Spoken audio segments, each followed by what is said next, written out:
அரண்மனை 4 படம் எப்படி இருக்கு அப்படின்ற மூவி ரிவ்யூ பத்தி தான் பார்க்க போறோம். அரண்மனை அப்படின்றது தமிழ் சினிமாவில் ஒரு முக்கியமான பிராண்டாவே மாறிடுச்சு அப்படின்னே சொல்லலாம். இந்த தலைப்புல இதுவரை வெளிவந்த 3 பார்ட்டுமே மக்கள் கிட்ட நல்ல ஒரு வரவேற்பு வாங்குச்சு அப்படின்னே சொல்லலாம்.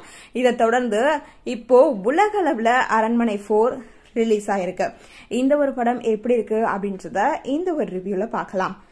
சுந்தர் சி டைரக்ட் பண்ணி தமன்னா, ராஷி கண்ணா, யோகி பாபு அப்படின்னு சொல்லிட்டு பல பேரும் நடிச்சிருக்காங்க.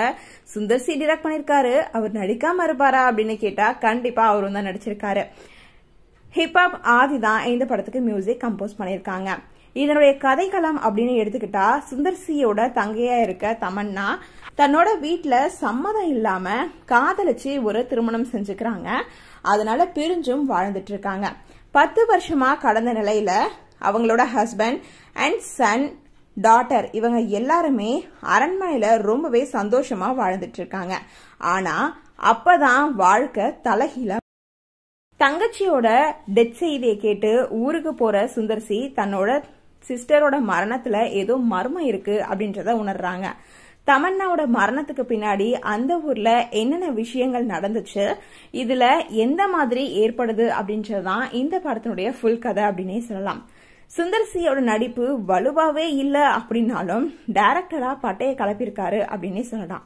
வழக்கமான ரிவெஞ்ச் கதையை வச்சு போர் அடிக்காம ஒரு புது விஷயத்த அவர் இந்த ஒரு படத்துல கனெக்ட் பண்ணிருக்காரு அப்படின்னே சொல்லலாம். அதனால கொஞ்சம் சுவாரஸ்யமா இருக்கு இந்த ஒரு படம் அப்படின்னு கூட சொல்லலாம். ஏற்கனவே பார்த்த சில விஷயங்கள்ல படத்துல இருந்தாலும் அது ரசிக்கிறபடியா இருக்கு. தேவையில்லாத சில காமெடி சீன்ஸ் இந்த கதையில இருந்தாலும் அது கொஞ்சம் இதுக்கு பேக்ட்ராப்பா இருக்கு அப்படின்னே சொல்லலாம்.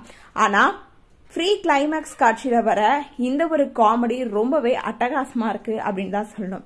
சில லாஜிக் மிஸ்டேக் இருக்கு, அதை செஞ்சிருந்தா படம் இன்னும் கொஞ்சம் சூப்பரா இருந்திருக்குமோ அப்படின்னு பார்க்க போன எல்லாருக்குமே தோணுது அப்படின்னே சொல்லலாம். படத்தினுடைய பிளஸ் பாயிண்ட் மைனஸ் பாயிண்ட் என்ன அப்படின்றத நம்ம பார்க்கலாம்.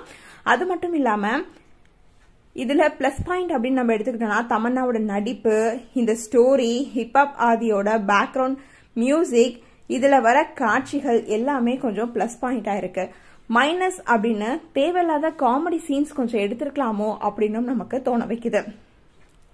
ஒரு சில லாஜிக் மிஸ்டேக் செஞ்சிருந்தாலும் இந்த ஒரு படம் பார்க்கறதுக்கு நல்ல ஒரு படம் அப்படின்னே சொல்லலாம்.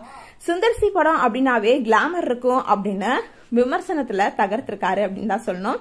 தமன்னா அளவுக்கு ராஷி கண்ணாவுக்கு ஸ்கோப் இல்ல அப்படின்னாலும் கூட தனக்கு கிடைச்ச இந்த ஒரு கேரக்டரை அழகா அவங்க பண்ணி முடிச்சிருக்காங்க. இதே மாதிரியே பிரம்மாண்டமா சினிமோட்டோகிராஃபிங், எடிட்டிங் ரெண்டுமே சூப்பரா இருந்துச்சு அப்படின்னு தான் சொல்லணும். ரொம்பவே மிரட்டலாவும் இருந்துச்சு. சிம்ரன் குஷ்புவோட நடனம் ஒரு பக்கம், வில்லன் ஹீரோவுக்கு நடுவுல உள்ள ஒரு மோதல் வேற ஒரு லெவல் அப்படின்னு சொன்னாலும் இதுக்காக போடப்பட்ட செட் ரொம்பவே பிரம்மாண்டமா இருந்துச்சு. மொத்தத்துல இந்த ஒரு அரண்மனை 4 ரொம்பவே நல்ல படம் அப்படின்னே சொல்லலாம். நீங்க இந்த படம் பார்த்துட்டீங்க அப்படின்னா உங்களோட ரிவ்யூ என்ன அப்படின்றத எங்களோட சொல்லுங்க. அது மட்டும் இல்லாம தொடர்ந்து இதே மாதிரி அப்டேட் பார்க்கணும் அப்படின்னு நினைச்சீங்கன்னா லைக் பண்ணுங்க, ஷேர் பண்ணுங்க, மறக்காம நம்ம சேனலை சப்ஸ்கிரைப்